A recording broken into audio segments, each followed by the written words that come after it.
Ginny Vincenti, what a cute photo. Just to clarify, we're your hosts. I forgot to mention that earlier.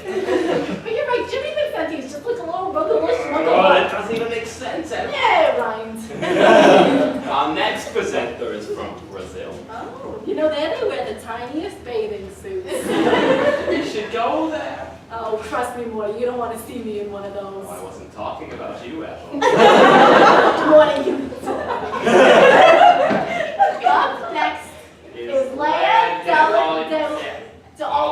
Olive Garden? We should get Prince. We'll talk about it later. Leia de Oliveira.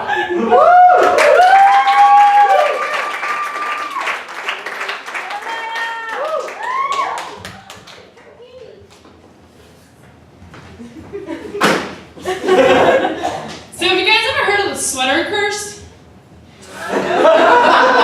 Well, I have, so.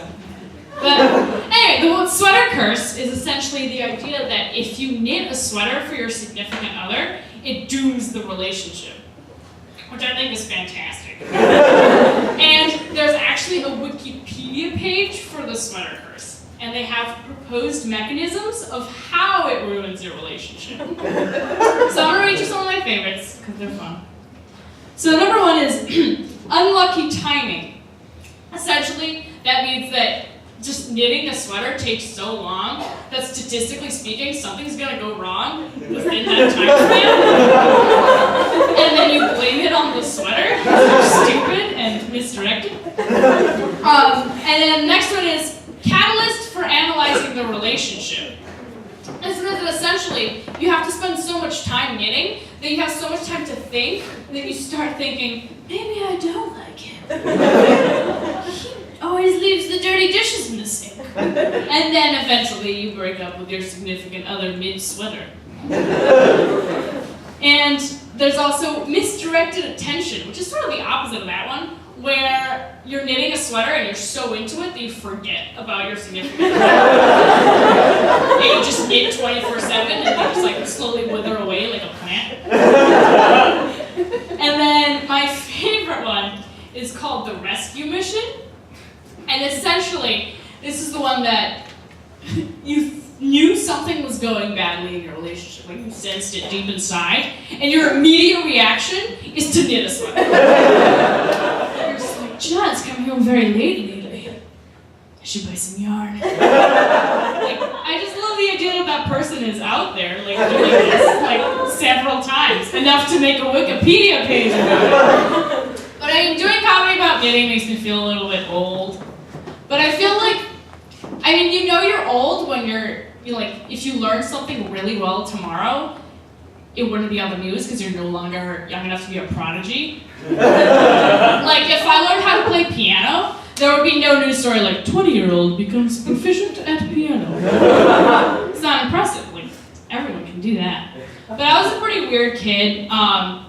When I was little, I'm interested in veterinary medicine now when I was little, and my cat had to get neutered. And I was like, cool, surgery, I want to go watch. So I was like, Mom, can I go watch the surgery? She was like, no, there's blood everywhere, you're gonna like die or faint or puke or something. Which is not what I would have done, but whatever. But she mentioned it to the vet, who then sent her home with a little jar with my cat's testicles in it. Which was fantastic. I kept it for years. Like when you're little, you don't really like understand, you know, like the dirtiness of it. Like it's just like a body part. Like you don't really get it. So like I had these little jar of testicles until like American Customs made me throw it out. It's a fun conversation.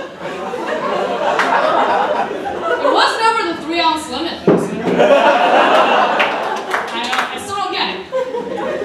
But I was also weird through middle school. I mean, everyone was, but still. I was in a play, I think in 6th grade, where I played a mime, but it was, the play was named Sahara Nights. So I was like a weirdly like bad stereotype Arabic clown thing. And it was off. I had like blue pants that were clearly modeled after what Jasmine wears in Aladdin. And like I had weird face paint where they were like, we want to do mime, but let's add like swans to your eyebrows. And I had a beret that was made of the same fabric as the pants. It was very confusing. And in 7th grade, I was like, oh, like maybe I should do theater again, but the play was Superman the Musical. So me and my friend, who was the other mime, we decided to make a feature film about the characters that we were in last year. So we decided to make a mime movie where essentially our 2 mime characters, this is a silent film, our 2 mime characters were trying to find jobs, and they just like kept messing it up, and then at the end they're like, oh, we were meant to be mimes all along, and it's like sweet and nice, and I still have a copy if you'd like to watch it. But we held auditions for this. And I think the funniest part is that people showed up. I think that should just end the joke there, but no. But I held auditions, and there was a girl who emailed us. She was like, I can't make any of the audition times. Like, can I come see you guys during lunch or something? And we're like, oh wow, she's like more dedicated to this than we are. We should probably see her. So we met up with her, and we did like that classic like middle school theater audition thing where it's like, pretend the room is full of marshmallows and walk across the room.